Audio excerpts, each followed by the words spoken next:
Chapter 16. Abby and I sat at her kitchen table revising for our science exam. To be honest, Abby doesn't need to. She's a natural at it, and I think she just enjoys helping me. We hear the front door bang. It's Abby's mum returning from visiting relatives. The younger ones run in ahead of Mrs. Canby, sticky sweets in their hands. Mrs. Canby smiles at me, and then without warning turns to Abby and launches into a full-scale tirade. I'm so shocked and embarrassed I pretend to be engrossed in my practice papers. I can normally understand most of what Mrs. Canby says, but she's talking so fast and with much passion that I don't get a lot of it. It's so obviously that I'm arguing, and before long I'm hushed out of the flat by a mortified Abby, who just whispers that she's sorry and she'll explain later. I'm almost home when Abby texts me, "Where are you? I need to see you now." My heart pounds as I call Abby on her mobile. If I've only known her for a few months, but I know her well though to realise that she doesn't send messages like that without good reason. The argument must have got out of hand. What's going on? What was all that about? I want to be like her, Abby snobs when she answers. What's wrong? Tell me, where are you? I demand. The park. As I near the park, I can see Abby sitting on the swings, all hunched up. I run as fast as I can and hug Abby, who is still crying, her eyes and red and her nose is running. What's happened? I ask, though I'm scared what the answer will be. I've never seen anyone this distressed before. Talk to me. What's happened? Please, Abby. Please tell me. I'll try to help with friends. After what seems like an age, Abby regains her composure. I can't be like this. I can't end up like my sister and Serena. Abby isn't making much sense. I sit on the swing next to her and hold her hand. I hate them. Who? Anna and Serena? I say, confused. No, Mum and Dad. Vinny, you have no idea. It's not like this for you. Your Mum and Dad are normal. Well, normal, I don't know about that. I tried to crack a joke as Sophia would, but my timing is all wrong. Sorry, look, just tell me everything about the argument from the beginning. She started off saying that I should have been finished washing the dishes, that I'm always daydreaming with my head in a book. But she seemed so angry, I reasoned. She only got so cross because she knows my dad will be furious if he finds out. She gets frustrated that I don't do as they say all the time. She says I mustn't waste my time with this nonsense. She gestures out of my school bag over my shoulder, but she doesn't understand why it's so important. I tried to explain about our exam. When they fought, Abby, her face flushed with anger and embarrassment, had looked at me pleadingly, even though she knew I couldn't understand what they were saying. Now I realised she was willing me to back up her.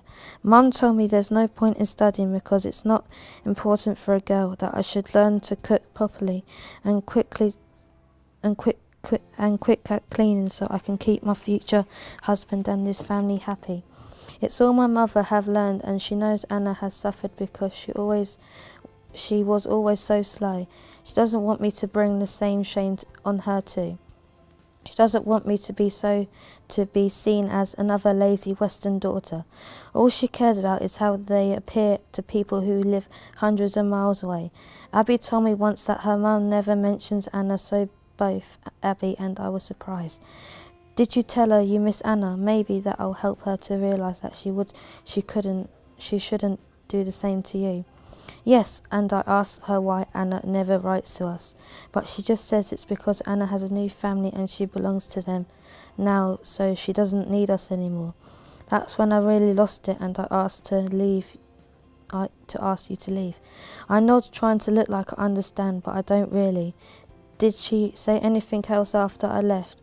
Only that the same had happened to her when she was even younger than me, and that she never again saw her sister or mama before they died. We both sit in stunned silence. I can't imagine never seeing my family again. Even though Sophia drives me mad sometimes, unfortunately for Abby, she's already living with my relative of seeing Anna again. Abby sighs when she sees the disapproval. I'm unable to hide it on my face. My father's a good man, really, she says weakly. Apparently he sent money after my sisters died. My mum's sister died to help her family. I look at her confused. I still know it's not okay. I told my mum that too. I don't even get to say goodbye to her. Why didn't she tell us Anna wasn't coming back? Abby breaks down and covers her face with her hands, trying to hide her tears. I stroke her back and look up to see if anyone is about. The park is surprisingly quiet. There's just a few younger kids playing in the roundabout and a couple of boys kicking around the football. Anna takes a deep breath before continuing. I don't want to end up like Anna or my mum. I couldn't bear to leave my family. Did you tell your mum that? Of course, but she just looked away from me and tried to tell me what a handsome boy Anna's husband is. That Uncle Taj chose well, and I should be glad to have such a fine husband one day soon. You know, I want to be a teacher. Well, when I explained this to Mum, that I'm top in my class, I should be able to go to university, she said it was nonsense and I should put it on my head immediately, because even if she wanted me to study, my father would never allow it. I thought maybe she was softening, but then she said going to college would put me selfish Western ideas into my head.